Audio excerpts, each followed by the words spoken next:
Hello प्यारे बच्चों, हम 8th मैथमेटिक्स का चैप्टर 1 कर रहे हैं rational numbers.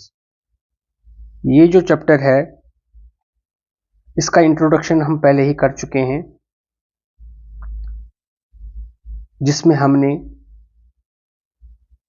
Natural numbers, whole numbers और इंटीजर्स के बारे में रिवाइज किया, जो हमने पिछली क्लासेस में पढ़ा हुआ है। इसके बाद रैशनल नंबर्स के बारे में भी हमने आपको इंट्रोडक्शन कर दी है, थोड़ा उसको ब्रशअप कर लेते हैं।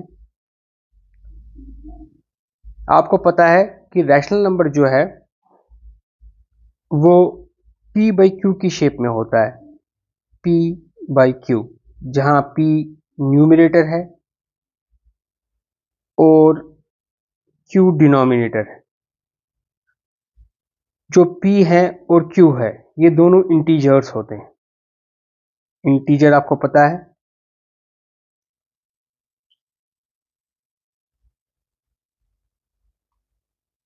ये दोनों इंटीजर्स है, ये भी इंटीजर है, ये भी इंटीजर है, p और q। इसमें लेकिन एक कंडीशन ये है कि जो q है वो कभी भी 0 के बराबर नहीं हो सकता। q is not equal to 0। तो ये हमारा आ गया रैशनल नंबर की डेफिनेशन। तो हम बोलेंगे any number which is in the form of p by q where p and q are integers and q is not equal to 0। तो ये रैशनल नंबर की हमें डेफिनेशन भी आ गई। इसके बाद हम एग्जाम्पल्स लिख सकते हैं रैशनल नंबर्स की, जैसे बुक में भी आपके दिया हुआ है। तो ये एग्जाम्पल्स जो हैं रैशनल नंबर की, जैसे -2/3 है, 6/7 है, 9/-5 है। इसके अलावा आप और भी एग्जाम्पल्स खुद से लिख सकते हो, -12/16 या 5/7 या 9/17। कोई भी ऐसा नंबर जो p बाई क्यू की शेप में है, जिसमें ऊपर न्यूमरेटर डिनोमिनेटर जो है वो इंटीजर्स हैं और डिनोमिनेटर 0 के बराबर नहीं है।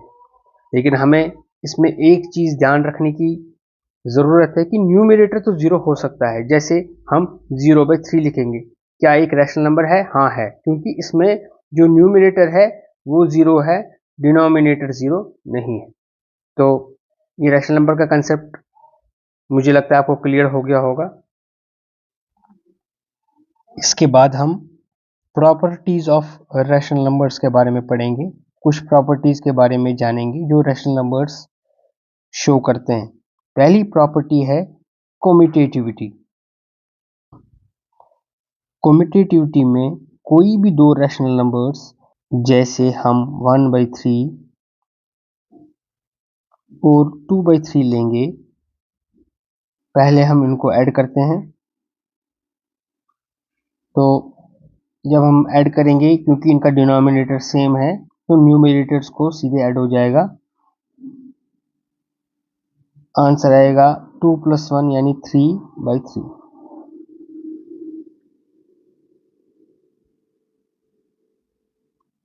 इसके बाद हम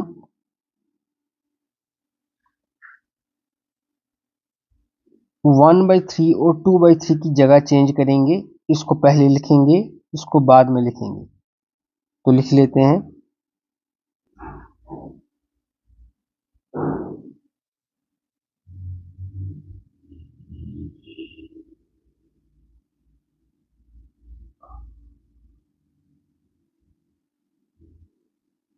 तो हमने देखा, जब हमने 2/3 और 1/3 की जगह चेंज की, पहले 1/3 + 2/3 लिखा, फिर 2/3 + 1/3 लिखा, दोनों में आंसर 3/3 आया, जो कि 1 के बराबर होता है। क्योंकि जब किसी भी रैशनल नंबर में न्यूमरेटर और डिनोमिनेटर सेम है तो आंसर 1 होता है। ये हमने कम्यूटेटिविटी देखी with respect to addition, add के नजरिए से। अब हम देखेंगे commutativity with respect to multiplication. हम फिर से दो रैशनल नंबर्स ले लेते हैं, जैसे 2/3 और 5/3। इस समय हम इन्हें मल्टीप्लाई करेंगे। मल्टीप्लिकेशन में न्यूमरेटर्स को आपस में मल्टीप्लाई होता है, वो नया न्यूमरेटर बनता है। डिनोमिनेटर्स को आपस में मल्टीप्लाई होता है, वो नया डिनोमिनेटर बनता है। ये तो आपको पता ही होगा। तो हम लिखेंगे 5 2s are 10, 10/3 3s are 9, 9, 10/9। तो हमने 2/3 और 5/3 को मल्टीप्लाई किया, आंसर आया 10/9। अब हम इनकी जगह चेंज करेंगे। हम लिखेंगे 5/3 पहले, फिर इंटू 2/3, तो तब भी आंसर हमारा सेम ही आएगा। 5 2s are 10, 3 3s are 9, तो 10/9। तो हमने देखा दोनों जगह पे हमारा आंसर 10/9 आया। हमें ये चीज़ ध्यान रखनी है कि कम्यूटेटिविटी सिर्फ एडिशन और मल्टीप्लिकेशन में ही होल्ड करती है, मतलब सही बैठती है।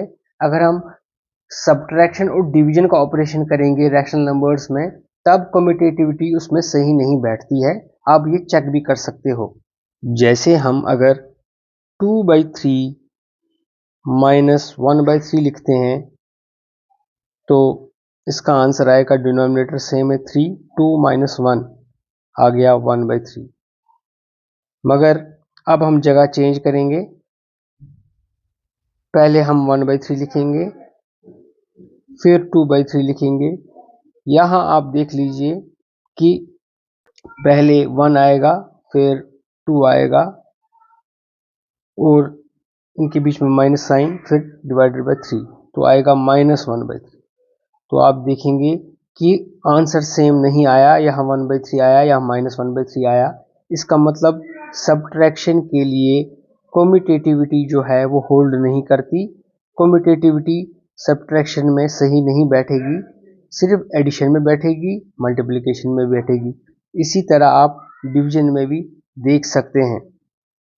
जैसे हम कोई भी एक रैशनल नंबर ले लेते हैं 3/5 और लेते हैं 6/5। इन्हें हम डिवाइड करेंगे।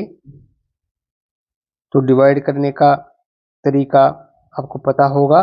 3/5 डिवीजन में हम डिवाइड की साइन के बदले मल्टीप्लाई की साइन लिखेंगे और जिस नंबर से हम डिवाइड कर रहे हैं, यहाँ 6/5 से डिवाइड कर रहे हैं, उसका रेसिप्रोकल लेंगे। जैसे 6/5 अगर लिखा है तो उसका रेसिप्रोकल क्या होगा? रेसिप्रोकल का मतलब न्यूमरेटर डिनोमिनेटर बन जाता है और डिनोमिनेटर न्यूमरेटर बन जाता है। तो कहने का ये मतलब है कि यहाँ हम लिखेंगे मल्टीप्लाई, फिर लिखेंगे 6/5 का उल्टा, यानी डिनोमिनेटर को न्यूमरेटर बनाएंगे 5 और न्यूमरेटर को डिनोमिनेटर बनाएंगे 6। तो इस तरह से हम डिवाइड को सॉल्व करते हैं।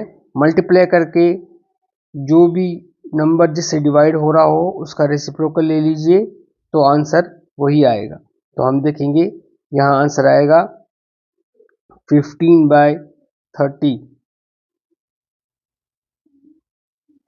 ये आगे और सिंपलीफाई होगा। 15 1s are 15, 15 2s are 30। जहां भी सिंपलीफाई हो वहां कर लीजिए, आंसर आएगा 1/2। अब आप इनकी जगह चेंज करके देखिए क्या यहाँ कम्यूटेटिविटी फिट बैठती है। अब हम पहले 6/5 लेंगे, फिर डिवाइडेड करेंगे 3/5 से, तो जगह हमने चेंज कर ली। तो देख लीजिए ये आएगा 6/5 इंटू 5/3, तो ये आया 6 5s are 30 by 5 3s are 15। यहाँ भी सिंपलीफाई हो जाएगा। 15 1s are 15, 15 2s are 30। ये आंसर आया 2/1। तो आप देखिए इधर आंसर आया 2/1, जबकि पिछले केस में आंसर आया 1/2। तो 1/2 और 2/1 बराबर नहीं है, तो इसका मतलब जो कम्यूटेटिविटी है वो डिवीजन में होल्ड नहीं करती। अगले लेक्चर में हम और भी प्रॉपर्टीज देखेंगे। आज के लिए इतना ही।